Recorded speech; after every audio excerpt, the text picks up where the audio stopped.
Lady Diana? Kalau tak kenal tu muda sangat orang tu, ya. Kenal kan Lady Diana? Kenapa kita kenal Lady Diana? Apa istimewa Lady Diana? Sebab dia cantik dan memang diangkat oleh semua reporter paparazzi. Kecantikan dia tu menyebabkan kita pun memang mengunggulkan dia sebagai seorang wanita yang cantik. Betul kan? Cantik tak Lady Diana? Cantik. Ya, dia menung cantik, dia senyum cantik, dia mana ke atas cantik, dia mana ke tepi cantik. Memang lawa. Ustazah walaupun masa tu masih kecil, tapi tengok macam mana mak dan kakak-kakak ustazah minat kat Lady Diana. Ya, ustazah dengan satu masuk dekat tempat gunting rambut, kedai gunting rambut. Ya, amoy tanya, mau macam mana rambut? Ini buku, kalau mau tengok, dia katakan, tak mau tengok buku Lady Diana. Tengok je Lady Diana. Padahal keluar tak macam Lady Diana pun, ya. Duduk tu kata Lady Diana. Besarnya pengaruh Lady Diana. Tapi perempuan, para muslimah, jangan lupa perkahwinan dia dengan suami dia, dapat tak dia mengekalkan suami dia terpikat pada dia? Tak dapat. Semacam tu punya cantik tak dapat. Akhirnya suami dia suka dengan siapa? Siapa nama dia kak? Camelia. Camelia ni lawa ke tak lawa? Nak banding dengan Lady Diana, macam langit dengan bumi. Yang seorang tu makcik kan? Ya, makcik. Ustazah kira kalau tengok pada penampilan perempuan hari ini kalau Putera Charles tengok ni, mesti dia terpikat dia sebab lebih lawa daripada Camelia. Betul tak? Tapi dia rela kehilangan Lady Diana untuk mengahwini Camelia. Puan-puan, belajarlah daripada kisah ini. Kadang-kadang yang cantik, yang zahir ni, dia boleh habis macam tu sahaja untuk dinikmati. Tetapi nilai yang ada pada diri seseorang, yang itulah yang insya-Allah menjadi pertaruhan kita untuk rumah tangga sampai ke akhir hayat. Suami terpikat, hidup berkat, penuh kehebatan ya antara suami, isteri dan anak-anak. Barangkali Camelia ada nilai-nilai tersendiri, pendengar yang baik barangkali, yang tenang, yang sabar, ya, yang betul-betul menyayangi dan memberi perhatian kepada Putera Charles, sebab dia tak ada dapat perhatian daripada orang lain. Wallahu a'lam. Ustazah bukan nak cakap pasal Lady Diana. Ustazah nak terus fokuskan kepada 4 sifat. InsyaAllah kita akan jadi sangat istimewa, berubah zahir dan batin. Ya, semoga kita dapat dihargai dengan sebaiknya oleh orang-orang terdekat dengan kita insya-Allah. Apatah lagi penghargaan daripada Allah Subhanahu wa taala. Baik, kita pergi yang pertama. Satu syarat yang terlalu penting. Ya, ustazah boleh pertaruhkan seolah-olah tidak ada syarat lain untuk letak nombor 1. Sangat penting, iaitu memiliki jiwa tauhid yang kental. Muslimat yang ada handphone canggih boleh rakam terus, tak payah salin, rakam. Ya, memiliki jiwa tauhid yang kental. Ini memang prasyarat. Tuan-tuan dan puan-puan sekalian, kalau ustazah sebut nama ni, puan-puan cakap kenal ke tak kenal? Sayyidatina Fatimah radhiyallahu anha, kenal? Sayyidatina Maryam bintu Imran, pernah jumpa ke kenal-kenal ni? Tak pernah jumpa kan? Hidup sezaman dengan kita ke? Ya Allah, Sayyidatina Maryam lama sangat, zaman Nabi Isa alaihi salam. Betul kan? Sayyidatina Fatimah zaman siapa? Zaman Rasulullah sallallahu alaihi wasallam. Asma bintu Abu Bakar, kita kenal nama-nama ini. Wah, hebatnya dia. Walaupun dah meninggal puluhan ribu tahun, tapi namanya masih dijulang-julang oleh masyarakat bumi. Hebat tak? Hebat. Kita kalau meninggal hari ini, tuan-tuan dan puan-puan, belum tentu tahun 2015 orang sebut lagi nama kita. Betul. Ya, tapi ya Allah, ini luar biasa hebatnya, luar biasa memikatnya.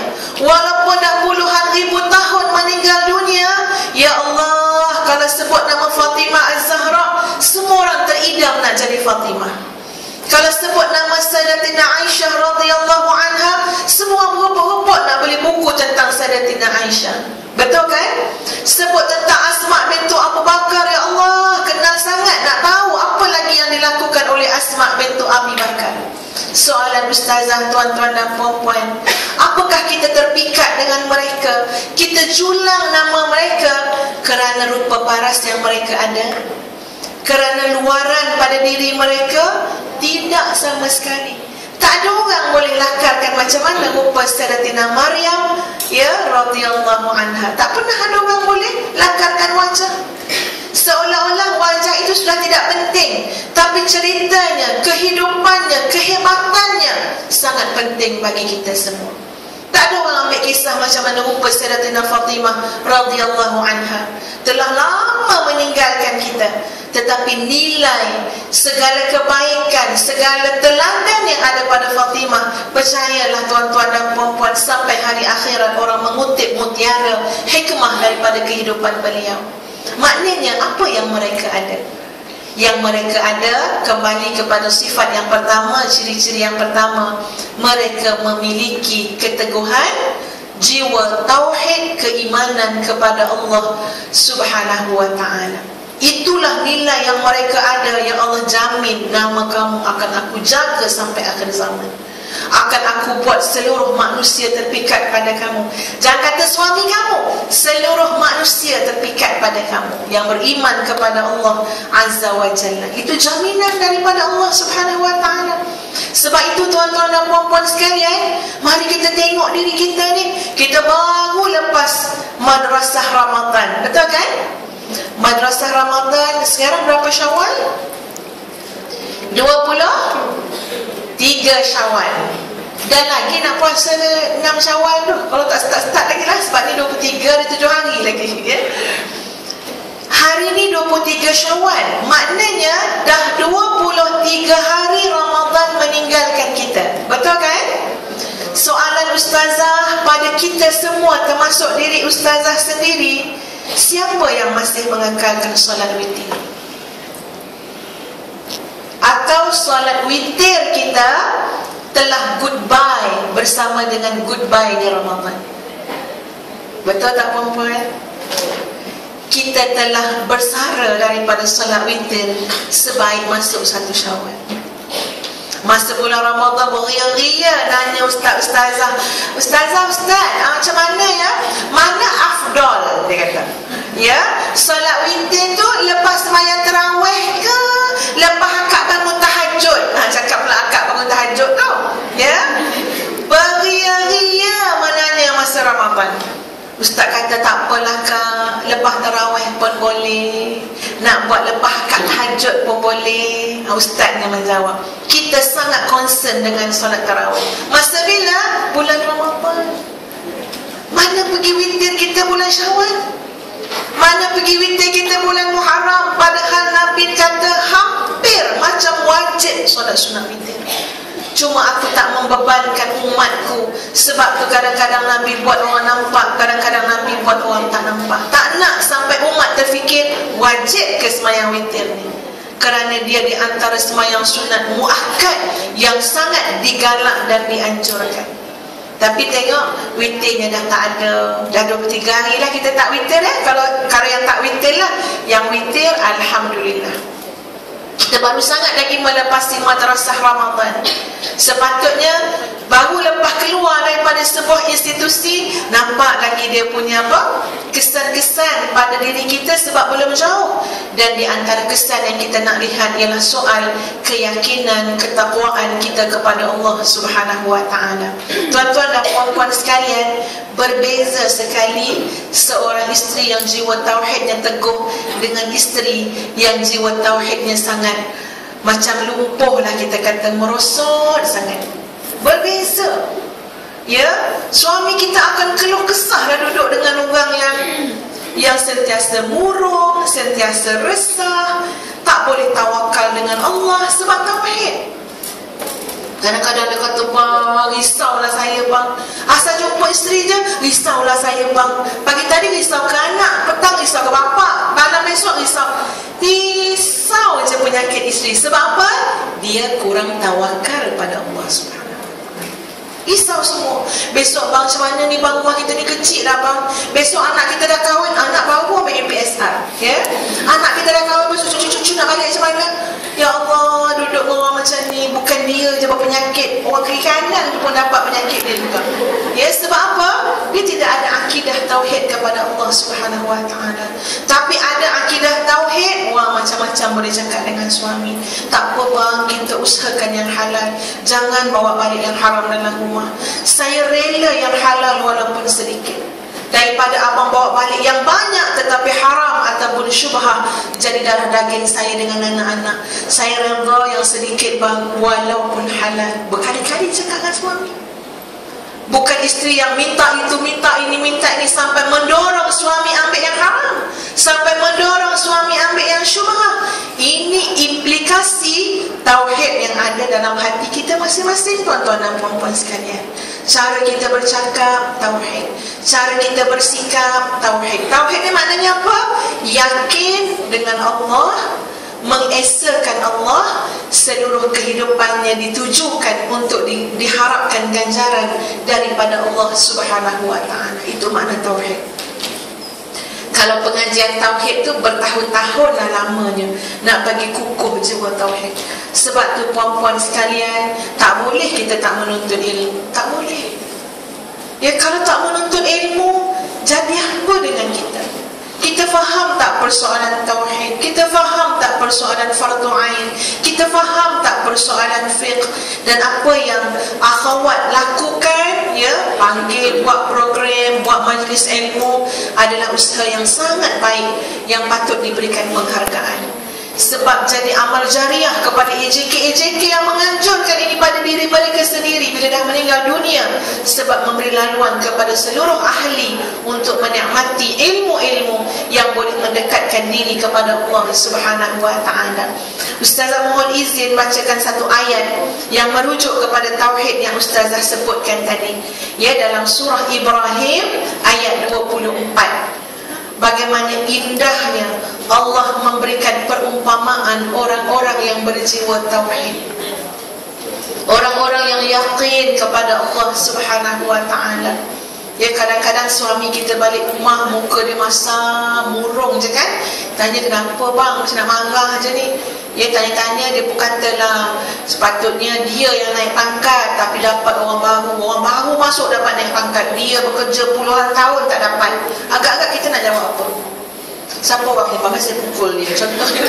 Ya, kita nak jawab apa? Suami kita ni dah stres ni, kita pun tahu dia kerja sangat bagus, asyik overtime je. Ya, selalu sampai balik pun payah. Tiba-tiba tak dapat naik pangkat. Muslimat nak jawab apa kat suami? Sabar je lah bang. Awak ni sabar. Jawab apa lagi? Ya, penting sangat tuan-tuan dan puan-puan, kita dengan suami, dengan anak-anak meluahkan jiwa tauhid. Bang, naik pangkat, turun pangkat ke apa benda, semua ni rezeki. Rezeki daripada siapa? Rezeki daripada Allah. Percayalah, Nabi sebut. Ni Nabi sebut. Ya, saya pernah dengar ustaz-ustazah cakap, dan saya yakin kalau rezeki itu memang sudah milik kita, tak ada orang boleh rampas dan curi. Tak ada orang. Yakin dengan Allah. Kalau memang sudah tertulis ini adalah untuk fulan dan fulan, walaupun kita tak dekat dengan rezeki itu boleh berlari mencari kita. Tapi kalau bukan rezeki kita, rezeki itu dah duduk dalam tangan, ada orang datang ambil dan rampas. Kadang-kadang, ya, dalam tangan kita dah ni, makanan orang bagi, rezeki kita dah agak-agak, belum tentu masuk mulut. Ya, tiba-tiba datang kawan-kawan, ni lapar lah hari ni, dia kata, tak apalah makanan ni. Apa rezeki orang lain, sebab dah tertulis. Ya, kita sebagai isteri tanam jiwa tauhid. Bang, bukan salah orang yang ambil. Yakinlah ada percaturan Allah di situ, ada hikmahnya. Kalau Allah bagi banyak melimpah ruah pada kita, dalam keadaan kita solat pun tak jaga, Ya, hubungan dengan Allah sangat jauh. Kemewahan itu boleh menjauhkan kita daripada barakah hidup. Masya Allah, seorang isteri yang jiwa tauhid sangat mempesonakan. Diletaklah di mana-mana pun orang terpesona sebab kesan daripada luahan jiwa tauhid yang dimiliki. Tapi kalau tak ada jiwa tauhid, ya Allah, pindah-pindah hilah bang, dia kata. Ya, kan dulu lagi saya suruh abang pindah, dah satu hal pula masalah baru. Apa dia? Nak cari pula mana lagi tempat nak pindah. Ya, ini isteri-isteri yang kita kata jauh daripada sifat hebat, berkat dan memikat. Ustazah bacakan ayatnya tuan-tuan dan puan-puan sekalian, surah Ibrahim ayat yang ke-24. A'udzu billahi minasyaitonir rajim. Alam tara kaifa daraballahu mathalan kalimatan thayyibah kasyajaratin thayyibatin asluha thabitun wa far'uha fis samaa tu'ti ukulaha kulla hinin bi'izni rabbiha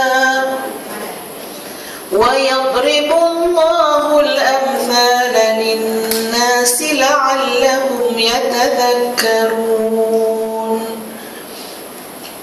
Wa mathalu kalimatin khabithatin kashajaratin khabithatin ijtuthat min fawqil ard ma laha min qarar.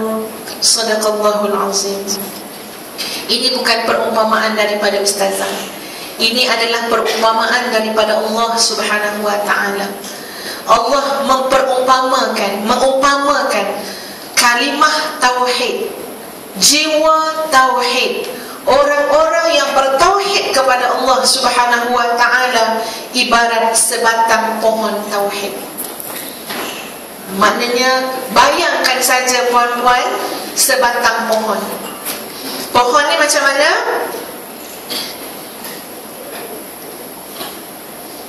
Pohonnya adalah satu pohon yang akarnya sangat teguh dalam bumi.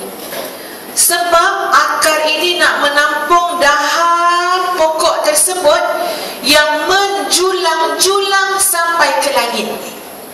Masya Allah, besarnya pokok sampai ke langit. Memang takkan jumpa lah pokok macam tu kat bumi ni. Tapi pokok-pokok begitu ada, walaupun tak nampak dengan mata zahir, secara batinnya ada. Siapa?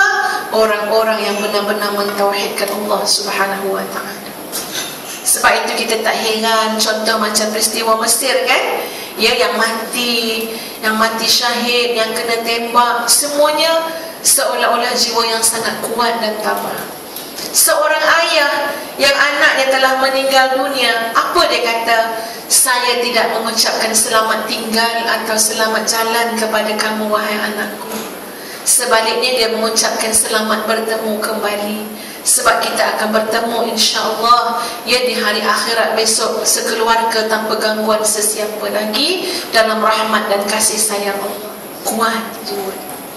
Sebab tu Allah umpamakan macam sebatang pokok. Kena kuat ni foundation, sebab dahan dia sampai ke langit.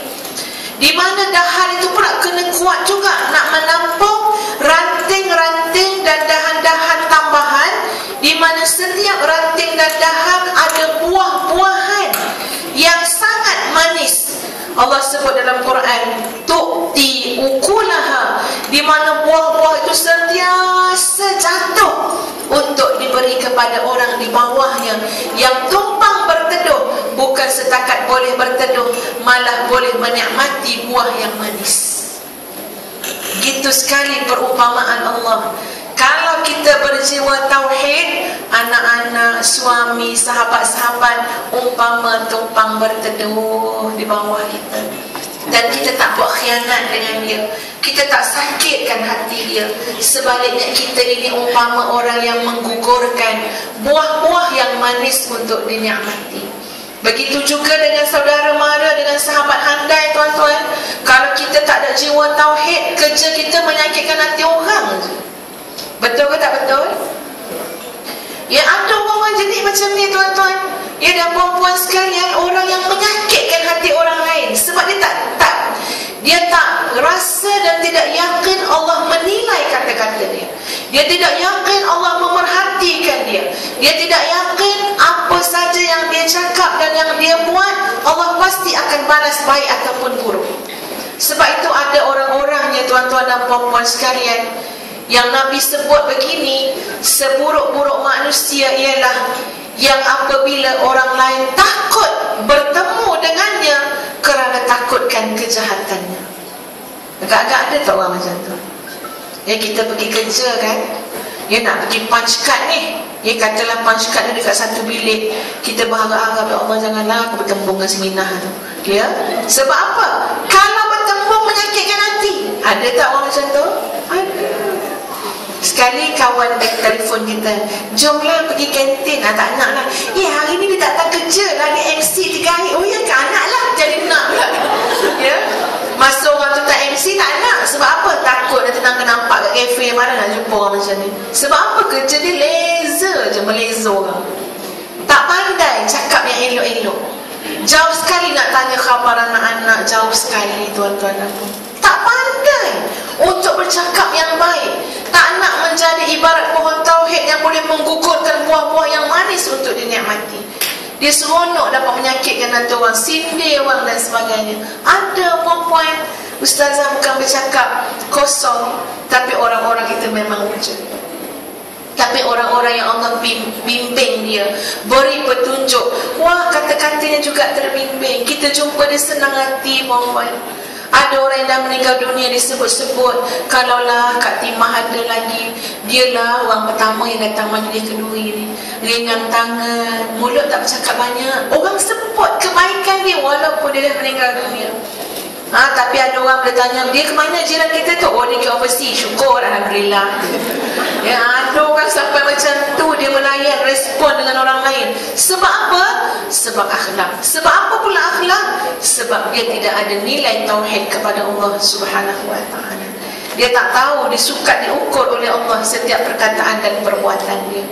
Jadi perempuan, Allah bagi perumpamaan orang-orang yang tidak berjiwa tauhid, orang-orang yang musyrik kepada Allah, orang-orang yang sesat, ya. Mereka ini ibarat satu pohon yang akarnya sangat rapuh, mudah sekali tercabut terus daripada bumi, ya. Buah langsung tak ada, kalau ada pun buah yang busuk. Ya, maknanya ini adalah satu pokok yang terbantut. Kerana apa? Tidak ada nilai tauhid di dalamnya. Sebab itu orang yang berjiwa tauhid, dia terus berfikir, ya Allah, bagaimana untuk aku manfaatkan kehidupan aku supaya menjadi amal jariah. Berfikir muslimat. Dia ada orang malah dia bagi kerja, malah lah kerja, letih lah dia katakan, ya. NGO kot, NGO tak nak, tak ada gaji, dia katakan, ya. Oh, maknanya kita fikir gaji saja, ya. Padahal orang yang berjiwa tauhid, dia nampak, wah, telah dibukakan oleh Allah peluang untuk dia memberikan manfaat kepada manusia. Ya, mudah-mudahan manusia dapat manfaat, dia dapat ganjaran daripada Allah Subhanahu wa ta'ala, kebaikan dunia dan akhirat. Begitu orang berjiwa tauhid berfikir. Baik, itu yang pertama. Ustazah ni ada masa sekejap je, ya. Macam dah habis masa. Tak apalah, 2 je lah, ya. Kita bagi separuh daripada 4. Lagi 2 Syawal tahun depan, insya-Allah. Yang kedua muslimat sekalian, ini foundation dia. Nanti dia punya yang tokok tambah tu banyak lah, berpuluh, berbelas, ya. Ini foundation, kok mana pun inilah. Puan-puan, hatta kita katalah terlantar sakit, wal-iyazubillah, Ustazah, makcik ni sakit, dia jangan kata nak bergaya, nak melawak, ya, sakit terlentang. Boleh ke makcik memikat anak-anak makcik? Boleh ke makcik memikat suami makcik? InsyaAllah boleh makcik. Sebab syarat pertama itu bukan di luar. Syarat pertama kat mana? Dalam tauhid pada Allah. Suami datang, kitanya sakit, suami datang.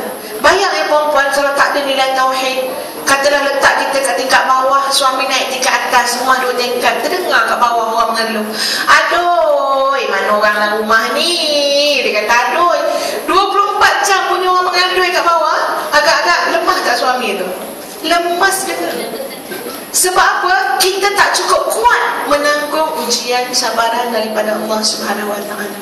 Tapi cuba bayang muslimat, kita ni berzikir sakit, suami datang berkhabar ini, alhamdulillah bang, mudah-mudahan saya pun dapat ganjaran pahala, abang sabar pun dapat pahala. Agak-agak ada kekuatan tak pada suami dengar isteri dengan keyakinan, dengan tauhid dan kepada Allah? Pasti bertambah. Walaupun dia kat pejabat, kadang-kadang dia boleh teringat, ya Allah sianya kat bini aku, tapi tabah dia menjadi inspirasi kepada kami anak beranak. Oh, seorang suami boleh cakap macam itu kalau jiwa kita kuat dengan Allah Subhanahu Wa Taala. Yang kedua, tuan-tuan dan puan-puan sekalian, disebut dalam istilah Arabnya sebagai tazkiyatun nafsi, ya, menyucikan jiwa. Proses menyucikan jiwa ni kena hari-hari, tiap-tiap jam, tiap-tiap masa, ya, tak boleh pagi petang, tak boleh petang malam, kena sentiasa membersihkan hati. Sebab orang yang hatinya tidak bersih, lama kelamaan terpancar pada wajahnya. Cuba tengok orang sebelah kita, takut dah nak tengok ni kan. Agak-agak bersih tak hati orang sebelah, ya. Tengok ke kilat tu macam bersih, belum tentu, ya. Itu tancap dia tu, ya.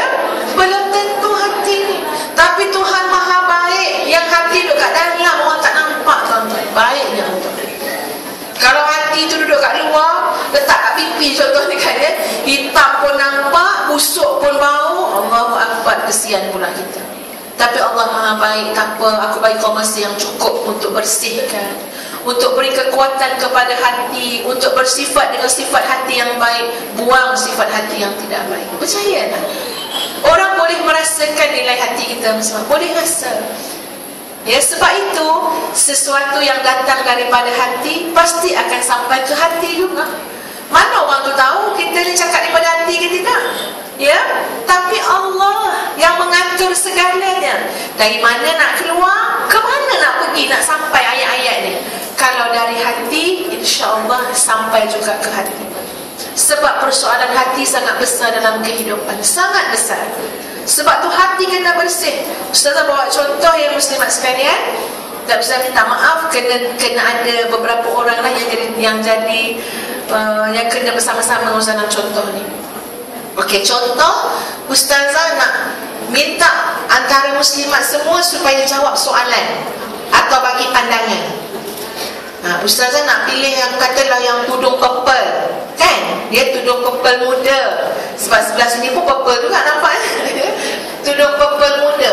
Ini contoh ya, jangan ini contoh saja. Katalah Ustazah kata, okey, yang itu jawab. Tengok saya tunjuk yang jadi terunjuk kan, yang itu jawab. Okey. Atau Ustazah kata, okey, sila jawab. Tadi dengan jari apa? Telunjuk Sekarang dengan jari apa? Ibu jari. Atau saya kata, okey, silakan jawab. Sekarang dengan apa? Semua 5 jari. Soalan Ustazah secara jujur, kalau ada orang tunjuk, katalah Ustazah ni kat depan ni, jawablah, jawab. Kata kan, saya nak tanya, apa rasa kat hati kita? Padahal sama-sama jari kan. Ni jari, bukan pakai jari kaki, jari tangan semua di tangan kanan, sama-sama jari. Cuma bezanya ini jari telunjuk, yang ni ibu jari, yang ini semua jari 5-5. Beza tak kita rasa orang kata sila jawab, ataupun ya jawab, ya sila jawab? Beza tak? Berbeza orang yang kena tunjuk. Kenapa berbeza? Padahal ini semua jari. Sebab tindakan menunjuk ini bukan datang kosong, dia datang daripada hati orang yang menunjuk. Sebab itu, kalau kita rasa kita lebih baik daripada orang tersebut, kita lebih tinggi kedudukan daripada dia, sebab itu kita tergamak menunjuk begitu-begitu pada orang. Pada orang kalau tunjuk kat bunga tak apa, ya? Tunjuk ke orang macam. Sebab pasti dalam hati dia merasakan dia baik lagi daripada orang, tingkatannya tinggi lagi daripada orang. Sebab tu kita lihat mak ayah tunjuk anak macam mana? Dengan jari inilah. Dek mesti dek ada. Maknanya kita, sebab memanglah biasa kita rasa kita lebih baik daripada anak, kita lebih tinggi kedudukan, benda tu diterima dah. Ya, tapi yang menunjuk macam ni, kenapa? Dalam hatinya masih ada menghormati orang tersebut, menghargai orang tersebut. Kalau yang begini lagi bagus, mengalu-alukan sebarang pandangan, mengalu-alukan sebarang jawapan. Yang menerima tu, yang kena tunjuk tu, terasa nilai yang ada dalam hati yang menunjuk. Subhanallah. Begitulah fungsi hati sangat besar. Sebab itulah puan-puan sekalian, hati kena dibersihkan. Macam mana cara ustazah nak bersih hati? Yang itu kena belajar. Ya, puluhan ilmu, puluhan majlis ilmu kena hadiri. Tak pernah habis tuan-tuan. Bertahun-tahun dah bercakap nak bagi tahu, kena mengingatkan pula bagaimana untuk membersihkan hati. Apatah lagi, hati inilah yang akan menyebabkan Allah terpesona, menyebabkan Allah redha ataupun tidak dengan kita. Hati ini. Nah, sebab tu dalam Quran sebut, illa man atallaha biqalbin salim, kecuali orang-orang yang kembali kepada Allah dengan hati yang bersih dan sempurna. Kalau kembali kepada Allah bawa hati yang kotor, wal-iyazubillah, di manakah tempat yang layak untuk kita? Ya, sebab itu kena dibersihkan selalu. Istighfar, tuntut ilmu, ya, merendahkan diri, tawaduk dengan Allah Subhanahu wa taala. Insya-Allah pesona kita akan keluar. Ya, bukan yang zahir ni semata-mata. Sebelum ustazah mengundurkan diri, ya, dua saja yang dapat kita kongsikan pada tengah hari ini. Sebelum ustazah mengundurkan diri, suka ustazah nak sebut juga, ya, kita semua wanita ni kan, kadang-kadang dalam kehidupan ini kita banyak tekanan. Betul ke tak betul? Ya, tekanan yang sedia ada, tekanan rumah tangga. Kan kata rumah tangga masalah sangat, tapi tanggungjawab tu pun dah menjadi satu tekanan. Ya, apatah lagi dengan persatuannya, dengan kerja lagi, dengan keluarga. Setiap orang ada kerenah yang berbeza-beza, kita kena hadapi. Kadang-kadang menyebabkan kita tertekan. Ya, puan-puan sekalian, ustazah mutaakhir ni saja betul-betul mendalamilah ilmu tentang stres ataupun tekanan seorang wanita. Barangkali kebetulan juga kajian PhD ustazah tentang pengurusan tekanan pesakit kanser. Ya, jadi memang kena rujuk kitab, kena apa semua. Dan wallahu a'lam, besarlah hikmahnya barangkali bila mana baru-baru ni ustazah sakit. Ini pun baru-baru dalam proses pemulihan, ya. Besar hikmahnya juga bila baru-baru ni sakit, sebab kita dapat belajar banyak benda, ya. Dan alhamdulillah sembuhlah, ya. Belajar banyak benda. Dan ustazah memang kalau bertemu dengan para muslimah suka sangat nak menyampaikan, ya, nak berkongsi, supaya kita benar-benar menjaga emosi kita. Kita kena menang di atas segala tekanan. Ya, kena kawal. Sebab ustazah rasa ustazah dah kawal dah, dah okey dah. Tapi kawalan tu rupanya kena lebih lagi. Sebab kita tak boleh menahan je lah, sabar je lah ustazah, sabar. Ustazah tak maksudkan macam tu. Bukan suruh tahan kesakitan dan sabar, tapi ustazah nak kita enjoy dengan kehidupan kita. Ustazah nak kita boleh mensyukuri kehidupan kita. Mensyukuri dengan sabar lain. Kalau kita kata sabar, kita menahan sakit kat dalam. Betul kan? Tapi kalau mensyukuri, kita melihat ujian sebagai nikmat. Macam ni nak naik tahap tu. Sebab bila kita menahan di dalam, tetap memberikan beberapa implikasi pada tubuh badan kita. Sebab tubuh badan kita ada sistem yang sangat sistematik. Ya, bila mana kita menahan tekanan, sabar dengan tekanan, rupa-rupanya ada kelenjar yang mengeluarkan hormon yang sangat banyak untuk seimbangkan kita menghadapi tekanan kehidupan. Kalau tak nanti kan histeria lah, dia mengamuk lah. Nak seimbang tu, Allah bantu dengan pengeluaran hormon pada kelenjar tertentu. Kalau kelenjar tu terlalu aktif mengeluarkan hormon tersebut, lama-kelamaan dia lemah, lama-kelamaan dia rosak, lama-kelamaan dia sakit. Jadi belum sampai masa yang sepatutnya kita kena macam tu, kita dah rasa sakit sendi, sakit urat, sakit kepala, sakit hati yang cerita lah, ya. Sakit itu, sakit ini. tengok muka macam muda je lagi. Tapi bila nak bangun daripada doa Allah, dia kata kayak macam punya orang tua bangun. Sebab rupa-rupanya kita terlepas pandang, sikap kita menentukan segala sistem dalam tubuh badan kita stabil ataupun tidak. Ustazah nak kita menikmati kehidupan tuan-tuan yang dapat berbuat kebaikan dan kebajikan kepada orang dekat dan orang jauh. Tinggal lagi nak sakit, semua tu takdir Allah. Tapi setakat mana boleh usahalah yang sebaiknya. Kawal diri. Sebab tu bila wanita-wanita dia datang jumpa ustazah, cerita masalah yang ya Allah complicated, saya ada masalah ni, ustazah pun pening, tolong peningkan masalah tu. Ustazah kata macam ni lah, biasa sama kita tenangkan diri dulu. Sebab saya dah stres dengar ni. Tenangkan diri dulu. Sebab yang penting kita, kalau kita sakit terlantar, nak tengok anak punya sekolah pun tak boleh, program sekolah anak tak boleh pergi, betul tak muslimat? Penting dinilai kesihatan. Jadi selalu kata macam ni, yang penting uruskan diri kita. Mesti pastikan kita berada dalam tahap kita tenang, kita redha dengan Allah. Dalam masa yang sama kita berusaha mencari solusi. Adapun masa berusaha mencari solusi, tabahkan hati, bagi penawar pada hati. Ialah masa yang sama yakin Allah akan turunkan penyelesaian kepada masalah ini. Dan bila melihat penawar yang paling baik yang telah cuba diaplikasikan oleh beberapa orang pesakit kanser supaya kanser dia tak cepat merebak, ialah dengan menghayati solat yang Allah fardukan. Itu yang paling besar. Selama ni kita sembahyang tak nampak manfaat pada diri kita. Kita ingat tu dah atas nama nak lepaskan tanggungjawab. Tidak, muslimat. Tiap-tiap kali kita solat, tubuh kita diproses kembali seluruh sistemnya untuk berada pada tahap yang stabil, yang seimbang kembali. Setelah tekanan subuh ke zuhur, zuhur ke asar, asar ke maghrib, maghrib ke isyak, isyak ke subuh. Masya Allah. Paling dia proses masa tidur malam, isyak ke subuh. Tapi kalau kita buat solat tu main-main, sambil-sambil, kita sebenarnya menzalimi diri kita sendiri. Menzalimi diri sendiri. Kita mendedahkan diri kepada macam-macam risiko kesihatan dan sebagainya. Sebab tu mungkin tajuk tu panjang lah kalau kita nak bincang tentang stres kan. Tapi ini Ustaz nak minta kita jaga. Dan di antara penawar yang terbaik, perbaikilah solat kita. Dan selalu ingat, jangan ikutkan emosi sangat, jangan ikutkan perasaan. Nanti kita balik semula yang akan menanggung akibatnya.